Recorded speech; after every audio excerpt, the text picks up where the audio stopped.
Shalom, perkenalkan nama saya Depo Pamia Laupada. Saya dari Universitas Tribhuwana Kalabahi, Fakultas Keguruan dan Ilmu Pendidikan, Program Studi Pendidikan Guru Sekolah Dasar, Semester 5, Kelas A. Melalui video ini, saya akan mempresentasikan materi tentang pengembangan kepribadian dan potensi diri. Selamat menyaksikan. Pembahasan Bab 1, Pengertian Perilaku. Perilaku adalah seperangkat perbuatan atau tindakan seseorang dalam melakukan respon terhadap sesuatu dan kemudian dijadikan kebiasaan karena adanya nilai yang diyakini.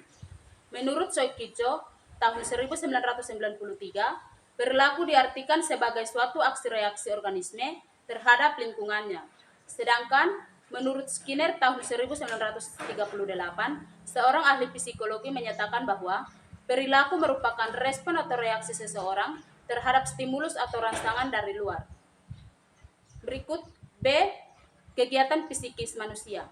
Ada 4 kegiatan psikis manusia, yaitu yang pertama, pengenalan atau kognisi, yang kedua, perasaan atau emosi atau afeksi, yang ketiga, kemauan atau konasi, dan yang keempat, gejala campuran. C. Bentuk perilaku.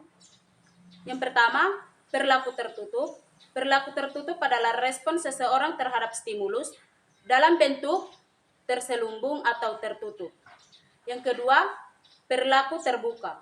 Perilaku terbuka adalah respon seseorang terhadap stimulus dalam bentuk tindakan nyata atau terbuka. D. Domain perilaku. Perilaku merupakan bentuk respon dari stimulus atau rangsangan dari luar. E. Faktor yang mempengaruhi perilaku manusia. Ada 2 faktor yang mempengaruhi perilaku manusia, yaitu yang pertama, faktor biologis, dan yang kedua, faktor sosiopsikologis. Bab 2, perilaku abnormal. A. Definisi abnormal. Terdapat beberapa perilaku abnormal, yaitu yang pertama, penyimpangan dari norma sosial, yang kedua, disability atau ketidakmampuan adaptasi, dan yang ketiga, personal distress atau ketidaksenangan pribadi. Bagian B, pandangan teoritis tentang perilaku abnormal. Yang pertama, pandangan psikodinamik, yang kedua, pandangan behavioral, yang ketiga, pandangan kognitif, dan yang keempat, pandangan fisiologis, yang kelima, pandangan humanistik, ekstensia, yang C, klasifikasi gangguan. Beberapa perilaku dapat diklasifikasikan sebagai perilaku abnormal. Berdasarkan sifatnya, perilaku abnormal digolongkan menjadi 4 bagian, yaitu yang pertama, bersifat akut dan sementara, yang disebabkan oleh peristiwa yang penuh dengan stres. Yang kedua, bersifat kronis dan selama-lamanya. Yang ketiga, disebabkan oleh penyakit atau kerusakan pada sistem saraf. Dan yang keempat, merupakan akibat dari lingkungan sosial yang tidak menguntungkan dan atau pengalaman belajar yang keliru. Bagian D, kriteria pribadi yang normal. Yang pertama, memiliki perasaan aman. Yang kedua, memiliki penilaian diri. Dan yang ketiga, memiliki spontanitas dan emosionalitas yang tepat. Yang keempat, mempunyai kontak dengan realitas secara efisien.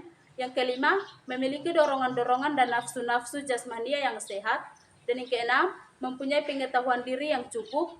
Yang ketujuh, mempunyai tujuan atau objek hidup yang adekuat. Yang kedelapan, memiliki kemampuan untuk belajar dari pengalaman hidupnya.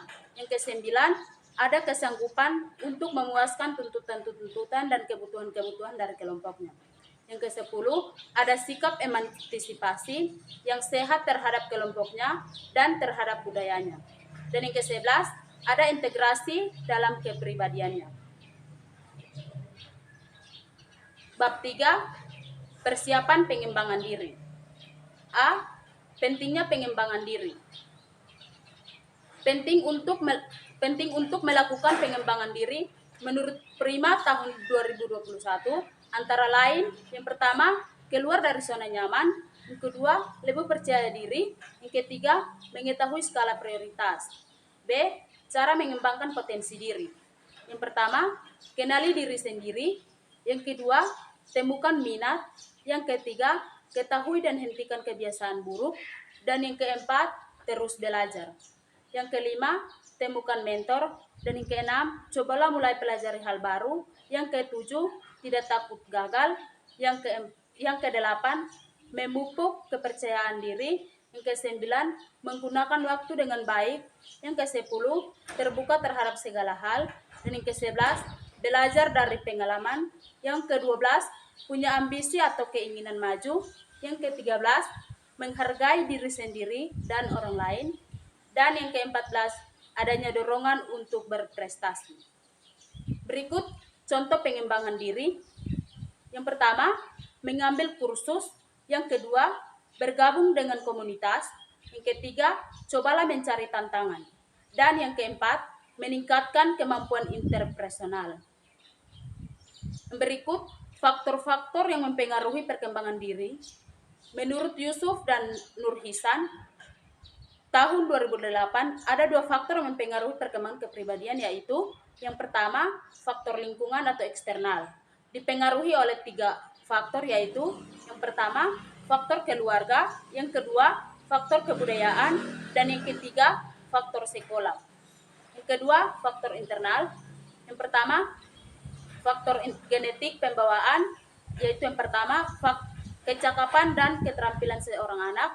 Yang kedua, harga diri. Dan yang ketiga, persepsi seorang anak mengenal diri sendiri. Dan yang keempat, keinginan.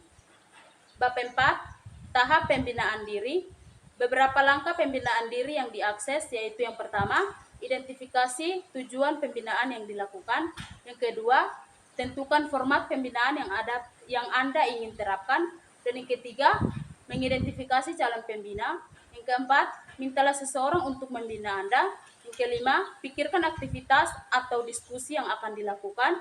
Yang keenam, buatlah sebuah struktur untuk sesi pembinaan. Dan yang ketujuh, berkomitmenlah terhadap pembinaan. Dan yang kedelapan, jenis dan sifat pergaulan. Demikian materi ini. Terima kasih.